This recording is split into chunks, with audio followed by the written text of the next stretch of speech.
High বন্ধুরা, দেখো আবার চলে এসেছি। চলো আজ কি রান্না করছি দেখাই।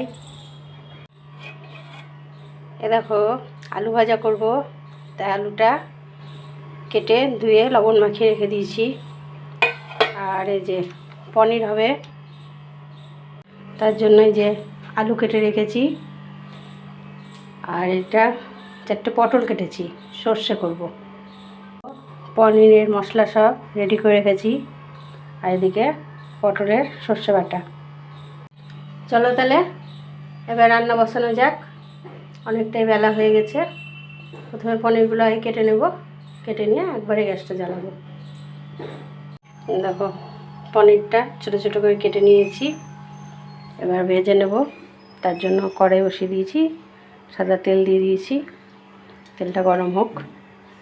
দেখো পনিরগুলো লাল লাল করে ভেজে তুলে নিয়েছি। এবার ওই তেলেই আলুগুলো ছেড়ে দিয়েছি। এবার আলুগুলো ভেজে নিই, তারপর আবার আসছি। দেখো আলুগুলো লাল লাল করে ভেজে নিয়েছি, দিয়ে তুলে রেখে ওই তেলের মধ্যে গোটা গরম মশলা ফোড়ন দিয়েছি। দিয়ে আবার আলুগুলো ছেড়ে ওর মধ্যে মশলাটা দিয়ে দিয়েছি, জিরে আদা লঙ্কা বাটা। এর মধ্যে দিলাম লবণ। মশলাটা ভালো করে কষিয়ে নেব। দেখো মশলাটা কষানো হয়ে গেছে, দেখো তেল ছেড়ে দিয়েছে। এবার আমি এর মধ্যে দিয়ে দেবো পোস্ত বাটা।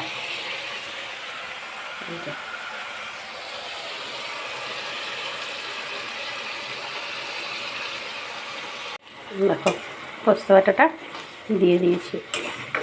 এবার আমি এর মধ্যে দিয়ে দেবো পনিরগুলো।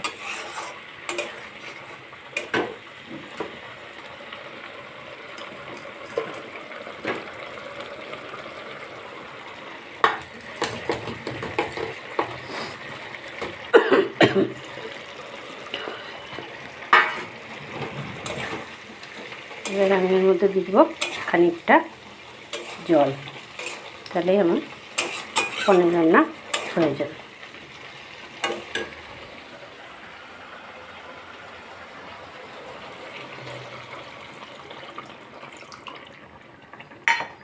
দেখো ফুটলেই হয়ে যাবে।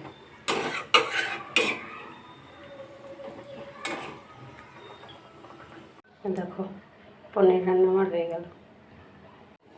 কড়াই বসিয়ে দিয়েছি, তেল চাপিয়ে দিয়েছি, আলুটা ভেজে নেব। আর ওইদিকে ভাত বসিয়ে দিয়েছি, ভাতও ফুটে গেছে।